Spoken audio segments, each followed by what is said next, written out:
Goeiedag geliefdes, van my pastoor Tief Boysen en die hele beleefspan is dit so lekker om saam met julle tyd te kan spandeer op hierdie platform en veral tyd in God se woord. Nou hierdie week het ons tot dusver gesien hoe belangrik dit is om getrou te wees aan God, veral in 'n wêreld wat nie omgee oor die Here nie en nog minder aan getrouheid na God toe.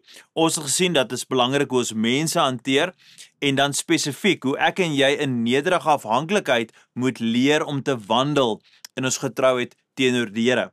Maar wat van wanneer jy getrou moet bly al sien jy nie dadelik die uitkoms nie? Nee, baie van ons wil God vertrou, maar ons wil ook die volle plan sien voordat ons aan die gang kom, voordat ons beweeg, voordat ons oorgaan tot aksie toe. Ons wil hê, hy moet alles vir ons uitlê, God moet alles vir ons uitlê, dan sal ons eers gehoorsaam wees. Maar die Bybel sê ons lewe deur geloof en juis nie deur sig nie, wat ons nie kan sien nie. Dink byvoorbeeld aan Abraham, nee, God het hom geroep om sy vaderland te verlaat en na 'n plek te gaan wat hy nie eers geken het nie. Hy het nie al die besonderhede gehad nie, hy het nie presies geweet hoe dit gaan lyk nie, maar hy het uit God se belofte, hy het dit geglo en op grond daarvan het hy opgetree, het hy begin beweeg. So, ons almal kom op 'n punt waar ons getrou moet bly, al sien ons nie altyd die beloning onmiddellik raak nie, of die uitkoms onmiddellik raak nie. Dit kan wees dat jy bid vir iets, maar jy sien nog nie die antwoord nie. Dit kan ook wees dat jy 'n moeilike besluit moet maak en in gehoorsaamheid aan God moet beweeg, maar jy sien nog nie hoe dit gaan uitwerk nie.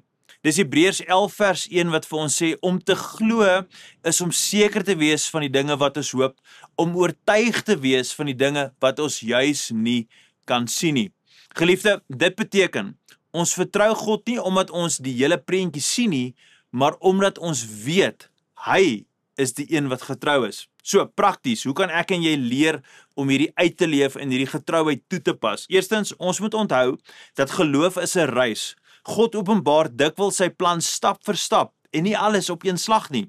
Dalk 'n tweede gedagte is, ons moet onthou om te wandel in gehoorsaamheid. Ek en jy moet nie wag vir 'n perfekte omstandighede of dat alles moet in plek wees, alles moet reg wees voor ek en jy eers ons getrouheid begin wys nie. Ons moet leer ook om te vertrou op God se karakter. Hy is 'n Vader wat sy kinders liefhet en hy het 'n plan vir jou en 'n plan vir my lewe. Daarom moet ons vertrou in wie God is. En dalk laastens, ek en jy moet leer om geduldig te wees in hierdie wagperiodes, hierdie tye van stilte waar soms onseker is, né? Soms is vertroue in God se seisoen, né? Ons is daar in 'n spasie van wag. En dan weet ons nie altyd wat gaan gebeur nie, maar God wil hê ek en jy moet hom vertrou en ons moet rustig wees wanneer daar stil periodes is. So geliefde, ek en jy, kom ons leer om God te vertrou, want ons wandel volgens geloof en nie volgens wat ons sien nie. So wat is ons geloofsbelydenis, ons verklaring vandag?